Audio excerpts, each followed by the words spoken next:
Good afternoon, everybody. Thank you so much for having me. I was chatting with Chief, and since I got here, the food's been so amazing.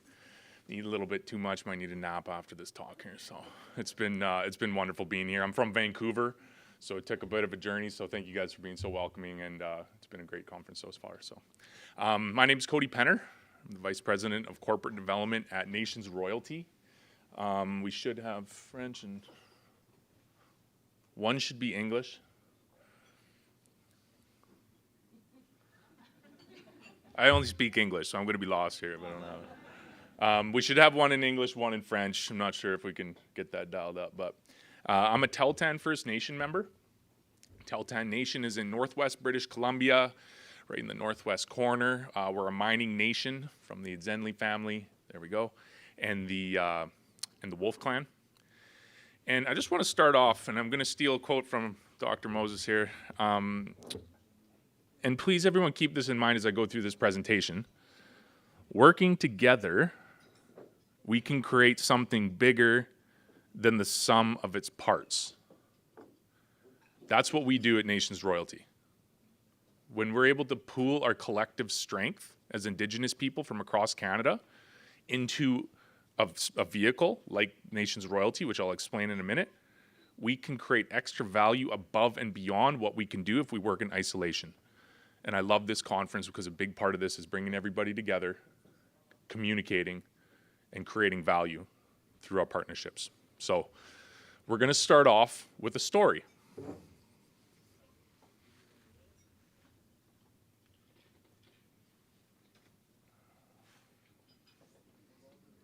Yep.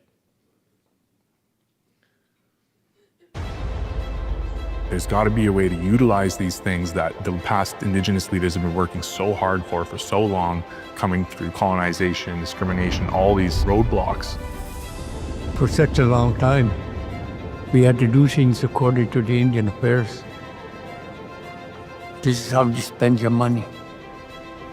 This is what you're going to do on this day. This is how you're going to plan. And yet that wasn't where we came from. How do you financially exist in this modern world as a modern Nisga'a citizen? And how do you plan for yourself for a better life? How do you reconcile with our people? The mining industry is one of the resource areas who were receptive to where we were coming from. Indigenous people were mining for thousands of years, gold, silver, copper.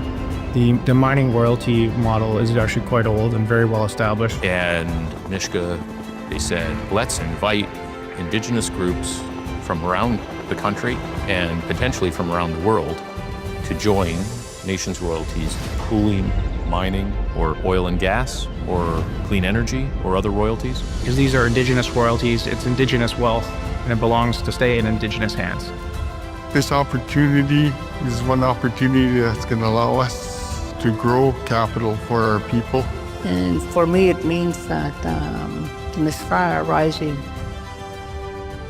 up from the ashes of the Indian Act. So the Nisga'a First Nation from Northwest British Columbia has this vision. They want to be independent of government transfer payments. And then we're back to French here. And they want $8 billion to get there. Independence can mean different things to different groups, but their goal is to be independent of transfer payments. I was just in a community the other day, and their Jordan's principal funding got cut, and they're looking for money from other areas and pulling from these different areas. Nisga'a want to be at a place where $8 billion is the number for them. They have quite a large population, where they don't need to rely on funding from Canada or the province or anyone else. They can do everything they want on their own terms. So how do you get there? They come through calling it, as mentioned in the video, which I'm realizing I'm wearing the same jacket and shirt as in the video, so make me laugh. But anyways, they come through colonization, all these roadblocks towards working towards this very ambitious vision. $8 billion, that's a big number. And then they started to look at other ways that they can do it. And Nations Royalty is a tool to help get them there. It's a tool. And basically what Nations Royalty is it's a partnership between the Nisga'a government who owns 77% of our company, and the Fiore Group, which is a professional capital markets team led by a man named Frank Giustra. Not sure if anyone here has heard of him. He was the co-founder of Goldcorp, which was the largest gold mining company on the planet. And he was the co-founder of Wheaton Precious Metals, which is another royalty company, just like we are. It's about $49 billion company. So very, very successful capital markets team that's built many public companies, very successful. Partnered with a leading First Nation in the Nisga'a government, and we created Nations Royalty. We're about a $75 million company right now. We trade on the Toronto Stock Exchange, so if you guys felt the need, you could look our stock up on your phone and buy some shares. Please do. And and we're Canada's largest majority Indigenous-owned public company. We're the first one as well, which is pretty cool. And what we do is we combine and we leverage benefit agreement payments from mines. So when a mine goes to work on Indigenous land, there's a comprehensive impact benefit agreement with it. Within that, there's financial payments that the Indigenous group will get as long as the mine produces metal. That's also called a royalty. Benefit agreement payment, royalty, same thing. And our company follows the traditional royalty business model. These companies have existed for a long time. This is just the first time anyone's done it in the Indigenous space. So the question is, why would Nisga'a want to create a public company? Why not create a private company or do something else with their money? Three main reasons. There's many others, but we'll just go over a few here. Number one, they want to create that $8 billion nest egg, thinking 7 generations ahead. They created this company thinking of the future. That's why I'm up here talking with you guys today, is to secure our future. So number one, why create a public company? You can access capital. You can get money that you can never access before. So utilizing a public company gives you the ability to go to different areas and exchange ownership in your company for cash from investors. So now I can, fly to Europe, go to the US, go all over the place and get money from different folks to then use in the company to grow it. There's never been an Indigenous public company before. This is the first one. It's the first time Indigenous people have stepped into this realm at this level. Number two, by being public, that means that anybody can own this company. And as Indigenous people, as we work as one big happy family, we can create diversification within our royalty streams. And lastly, by pooling our payments together, you're creating that diversification, which is unlocking value. And what unlocking value means is increasing the share price and securing our financial future for our kids and their kids. That's what unlocking value means. So just a quick reminder, public company, you can find us if you just look our stock up on Google, Yahoo, whatever. You can find us on there. Our price fluctuates up and down. If you own a single share, it costs 57 cents at the moment. Actually, I think it was taken yesterday.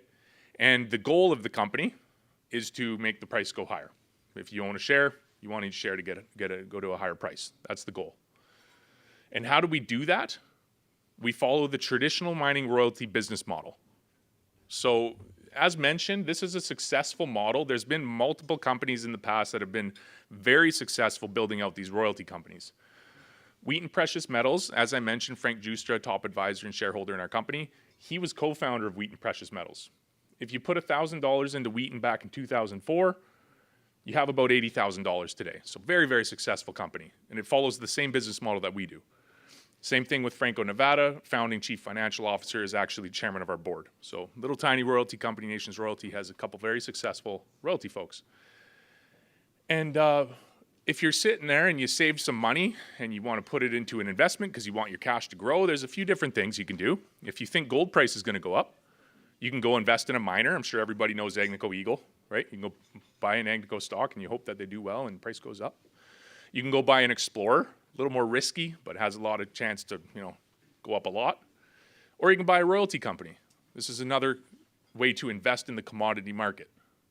And the reason that people love them is because they have exposure to commodity prices. If you think gold's going up and you invest in a gold royalty company, price of gold goes up, stock will go up.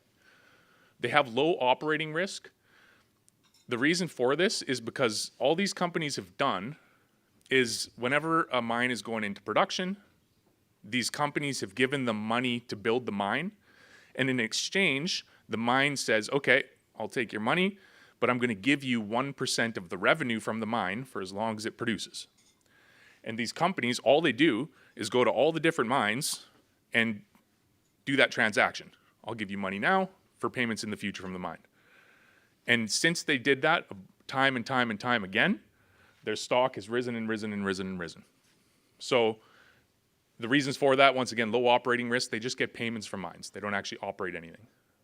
They have multi-asset diversification, because if you're getting payments from a bunch of mines and one fails, you're still getting benefits from others. Investors like lower risk. And the last, it's highly scalable. This Wheaton Precious Metals, it's about a $50 billion company. They only have like 40 employees. You look at like an Agnico or like a mining company, they have thousands and thousands of employees.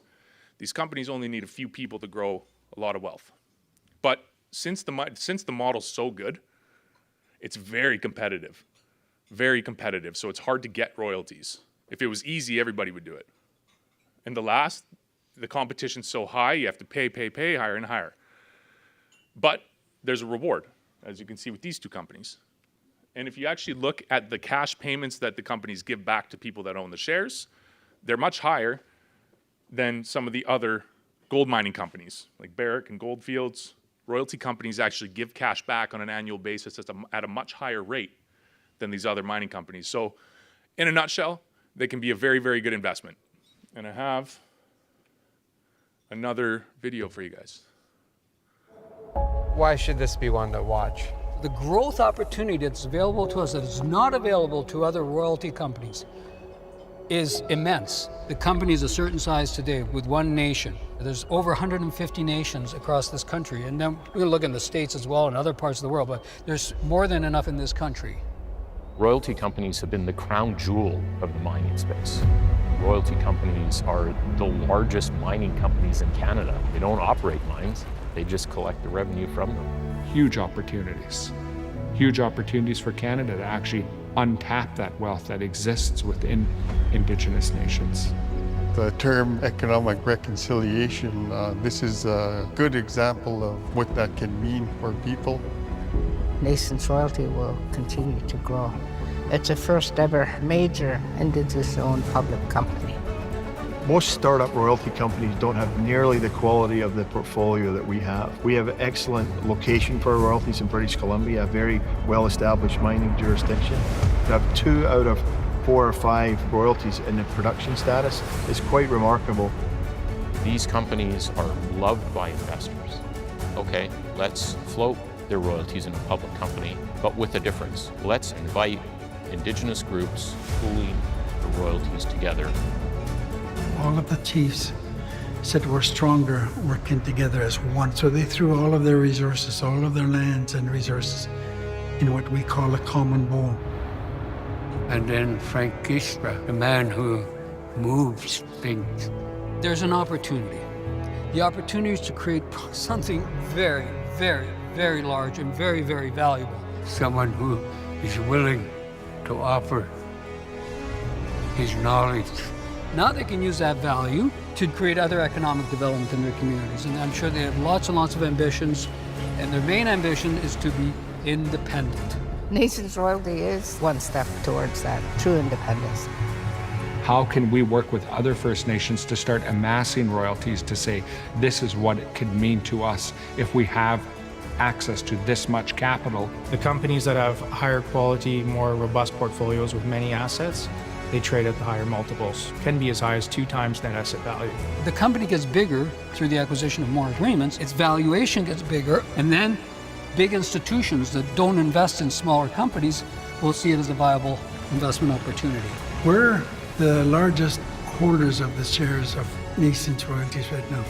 When it starts to grow, our ownership of that is going to shrink, but it's going to be a good thing.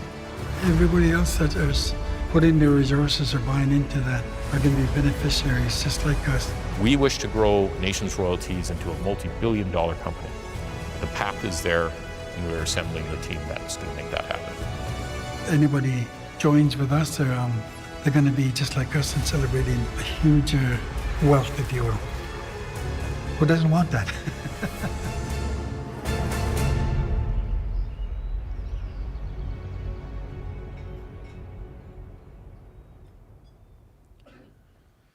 Perfect. So that's a little bit from Frank. So the Fiore group that I mentioned before, that was Frank Juicer on screen, and the Nisga'a leadership and elders talking about why they created this company and how we want to grow it. And sorry we're getting into multiples and NAV and all that stuff, but we have a full documentary if anybody's interested. It's about 30 minutes long. It's very well done. Talks about the Nisga'a history, going through colonization and coming up to the point where they created the first majority Indigenous-owned public company. So, but how does it work? Okay.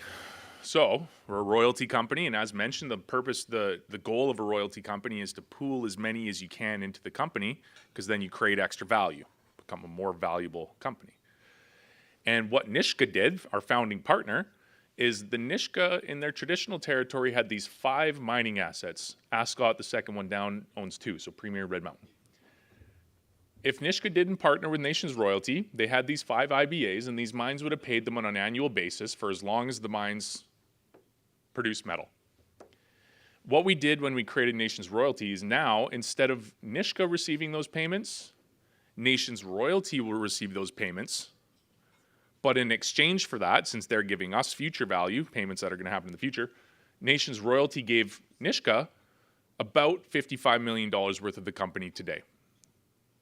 So that's how that transaction worked. They gave us future payments that we have to wait for, but we gave them $55 million today. And that's great.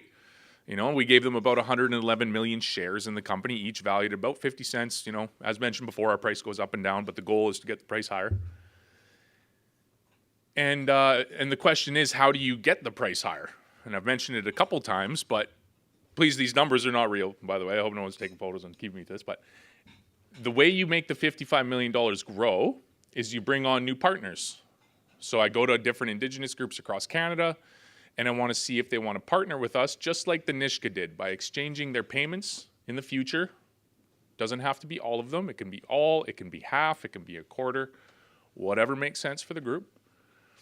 And see if they want to exchange those payments for ownership in our company today. And as we bring on more partners, the value of our company should rise and rise and rise. And anybody that partnered with us early at a lower price should get a nice return on the investment because they become a part owner of this company. And the reason that the value increases through partnership is because it's kind of like a mutual fund of royalties. We all know the old adage, don't keep all your eggs in one basket. Because if you own one mining royalty on your territory and something happens to that mine, which we have seen happen, unfortunately, your payments stop. But if you owned a small portion of many mines, say 5, and that same mine were to fail, you're still getting payments from other areas. And that lower risk creates value, as mentioned, and value creation is a higher price. And that's what we're looking to do here. Because in a nutshell, benefit agreement payments by themselves on the bottom, and then benefit agreement payments together, less value, more value. The same payments are worth a lot more when they're pooled together than when they're separate. And I'm going back to Dr. Moses' quote here, working together, we can create something bigger than the sum of its parts. That's what we do. That's exactly what we do at Nations Royalty. If we're able to pool these things together, we're able to lower risk for nations and create something much, much more valuable than if we all just collect our checks in isolation. It's a very cool model. And when you look across Canada, if there's been a mine put into production in the past 40 years, there's an impact benefit agreement tied to that mine. And just in 2023 alone, in the metals and mining sector, there was $350 million worth of these payments through IBAs paid to Indigenous groups. If you include oil and gas in this, it's actually over $700 million. A lot of money went from industry to Indigenous groups through IBAs. No one's ever pooled them together into a royalty company before. We want to keep Indigenous wealth in Indigenous hands and pool the wealth into the common bowl, as mentioned before by Elder Tate, the Nisga'a executive chairperson in that video. Pool our wealth into the common bowl, unlock the value that's created by using the public markets and using the royalty company model, and work towards our independence, whatever that means to each group, whether that's housing independence, land use planning, economic development, education, what have you. I love referring to the Norwegian Sovereign Wealth Fund. Essentially, they used, I was talking about it yesterday, essentially they took the oil revenue that they were having now, because that's a non-renewable resource, and they saved a whole bunch of it, and they have about $1.8 trillion, and now that money helps operate their governments in downturns and support programming. We would love to do a very similar thing. Create wealth, give dividends and cash payments back to nations, put it all in the common bowl and unlock the value. So that's it. Thank you.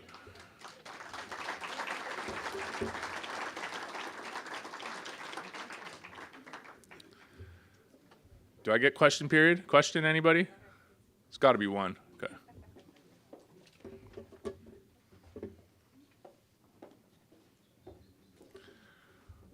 Thank you for traveling and share this success story with us. But something got my attention. I work in the healthcare. You said we do not apply the Jordan principle anymore, or you've been cut from the Jordan in the community. No, that was just one.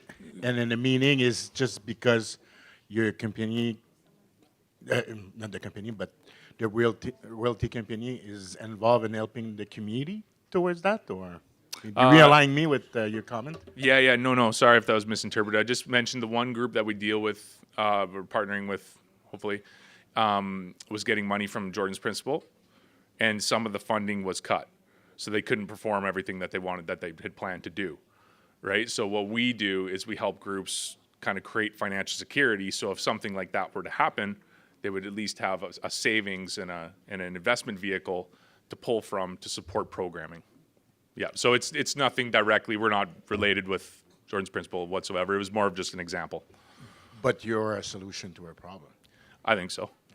Thank you.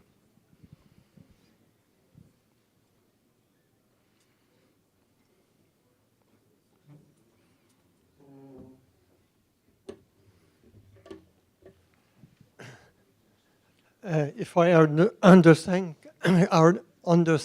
correctly, what you're trying to do is to invite different native communities across the country to transform, when they have impact benefit agreement, so to transform their revenue into shares of that company. Why they should do this instead of on their own decide to buy your share on the stock market and then to become shareholder, because the way they can receive money from your company is through dividend. So if you're a shareholder, you are entitled to any dividend. So why they should completely transform their own revenue into shares of your company instead of buying share on the market? Not to get too technical, but if the company grows through partnership on royalties, so when you add more royalties and the company makes more money the next year, your valuation increases. So if we do a good partnership, and let's say, sorry, I'm going to get a little too far, but to answer the question, let's say we do a partnership with a group at 50 cents on their payments, and then we tell the market, so investors all over, we're like, hey, we just did a partnership with this group at this price. If everybody really likes it, the price will rise on partnership, right? So you're creating value by putting your payment into it. That's the main thing. So by putting your future payments into the company, that's how we grow. That's how our share price rises. We create value. So you would get a part of that value that's created. If you just bought shares, you're not creating value, you're just owning a part of the company. You're not creating the value. So that would be the answer there. The more groups that put in, the more value that's created. So you get value by putting it in right away, potentially. That'd probably be the answer to that. Yeah. Anyone else?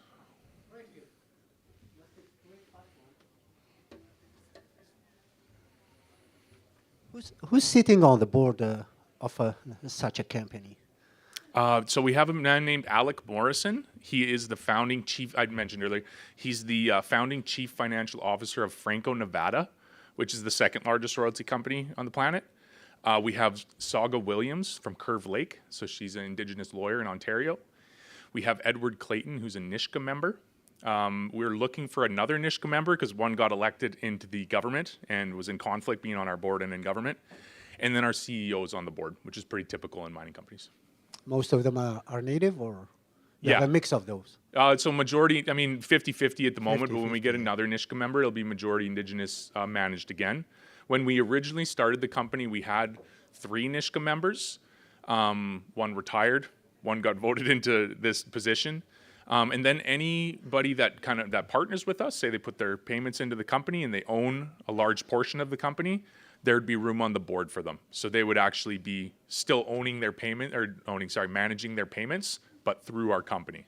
So as we grow, I'm hoping that we can create a really cool, diverse, Indigenous owned, Indigenous managed public company. That's nice. But I was thinking, who's on the management?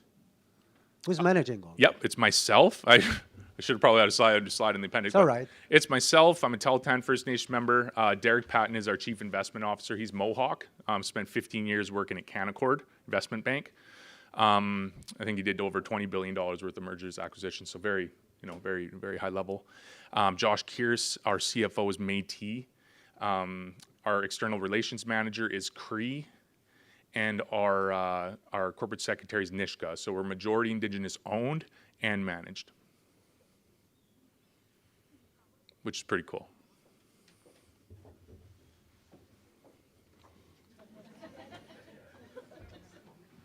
Thank you for your presentation. I'm going to sit down. I have issues with my ankle. The mining royalty company which you referred to, is that exclusively for First Nations, or does that include individuals from First Nations or groups of individuals from First Nations? For Nations Royalty? Yep. Yeah, well, I mean, our first partner and only partner is the Nisga'a Nation at the moment, so they own 77% of the shares. My goal and my job, essentially, is to go to different groups and see if they want to partner and become shareholders in the company as well.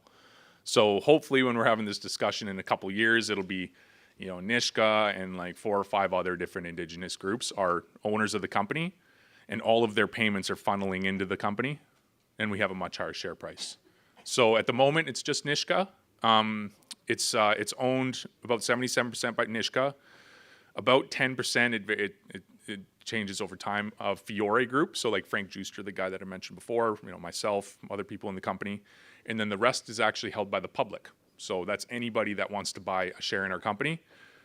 And the public piece is very, very critical, because you need to have people buying your stock, because if you create more demand than supply, that pushes the price up. I'm sure everyone knows kind of that process, because you have to have a certain level of public exposure to increase the price. So majority Indigenous owned by Nisga'a. As we do more partnerships, we'll probably become more Indigenous owned as we give Indigenous group shares in our company, and we look to keep it that way for the long term. Okay, thank you.